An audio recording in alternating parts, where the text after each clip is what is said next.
নমস্কার, পিয়ালির সংসারে আপনাদের প্রত্যেককে স্বাগত। আজকে আমি আরেকটি ভিডিও নিয়ে চলে এসেছি।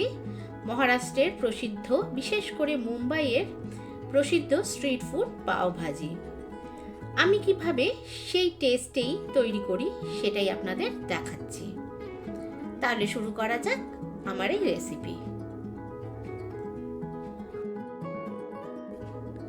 আমি এখানে দুটো আলু, অর্ধেকটার মতো ফুলকপি, একটা গাজর, একটা বিট আর কিছুটা কড়াইশুঁটি আমি নিয়েছি, ভালো করে কেটে ধুয়ে নিয়েছি। ওটা কুকারের মধ্যে দিয়ে একটু বাটার আর 1 কাপ মতো জল আর একটু লবণ দিয়ে সেদ্ধ করে নিয়েছি। আমি জলটা খুব বেশি দিইনি, দেখুন খুব সুন্দর সেদ্ধ হয়েছে। আর আসলে আমি এটাকে স্ম্যাশ করব, তাই জন্য জলটা অল্প দিয়েছি। এরপর একটা স্ম্যাশারের সাহায্যে আমি এটাকে স্ম্যাশ করে নিচ্ছি।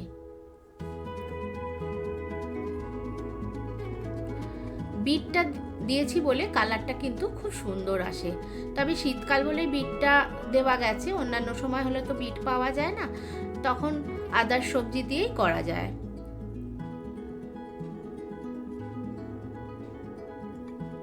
এরপর একটা ফ্রাইং প্যান বসিয়ে ওর মধ্যে কিছুটা রিফাইন তেল আর 1 চামচ বাটার দিয়ে ভালো করে মেল্ট করে নিলাম বাটারটা।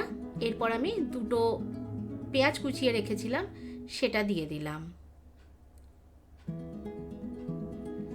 দিয়ে ভাজতে থাকলাম। ভাজাটা কিন্তু খুব সামান্যই হবে।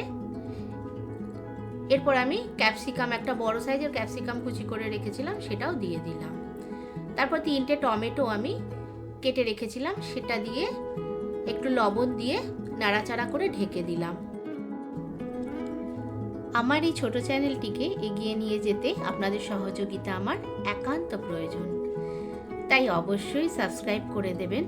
আর আমার রেসিপি আপনাদের কেমন লাগছে তা অবশ্যই কমেন্টসের মাধ্যমে জানাবেন।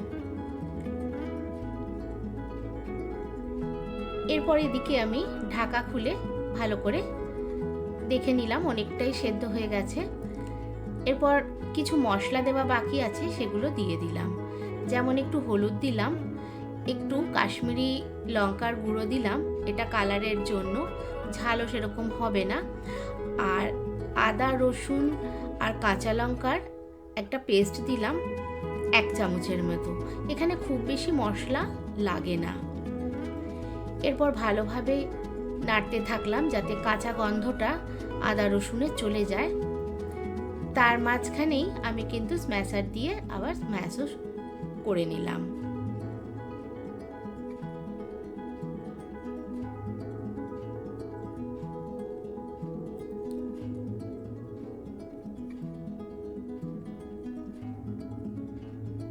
এরপর কুকারে যে সেদ্ধগুলো করা ছিল সেগুলো আমি এর মধ্যে দিয়ে দিলাম, দিয়ে এরপর পাওভাজি মশলা দিয়ে দিলাম, সঙ্গে ধনেপাতা দিয়ে ভালো করে মেশাতে থাকলাম।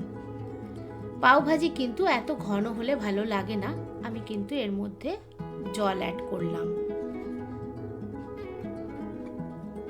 একটু পাতলা হলে খেতে ভালো লাগে।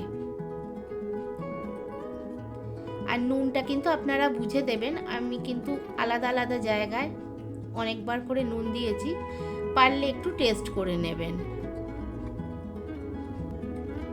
এখানে আমি ফুড কালার দিইনি, তবে আপনারা চাইলে দিতে পারেন। তবে যেহেতু আমরা ঘরোয়া খাবার খাই, ওই জন্য অ্যাভয়েড করারই চেষ্টা করবেন। আর এরপর আমি অর্ধেকটা লেবু চিপে দিয়ে দিলাম। আর নামাবার আগে একটু ধনেপাতা আর বাটার দিয়ে নামিয়ে নিলাম। পাওভাজির মেন কিন্তু বাটার একটু কম দিলে কিন্তু ভালো লাগে না। যত বেশি বাটার হবে পাওভাজি খেতে কিন্তু ততটাই ভালো হবে। এরপর আমি পাওভাজি পাউরুটিগুলোকে অর্ধেক করে কেটে নিলাম। তারপর একটা তাওয়া বসিয়ে ওর মধ্যে একটু বাটার আর যে ভাজিটা আমি করে রেখেছি সেটা আর একটু ধনেপাতা দিয়ে ভালোভাবে মিশিয়ে নিলাম। নিয়ে পাউরুটিগুলোকে ওর মধ্যে দিয়ে দিলাম সেকার জন্য। এইভাবেই আমি দুদিকটাই করে নিলাম। আর আমি ওপরেও একটু বাটার লাগিয়ে দিলাম। তারপর দুদিকটা ভেজে নামিয়ে নিলাম। আমার পাওভাজি রেডি। আর আপনাদের কেমন লাগলো আমি তো আগেই বলেছি, আপনারা অবশ্যই জানাবেন। আর ভালো মন্দ যা কিছুই হোক আপনাদের কমেন্টসের আমি অপেক্ষায় রইলাম। আর সবাই ভালো থাকবেন, সুস্থ থাকবেন। আজকের মতো আসি, নমস্কার।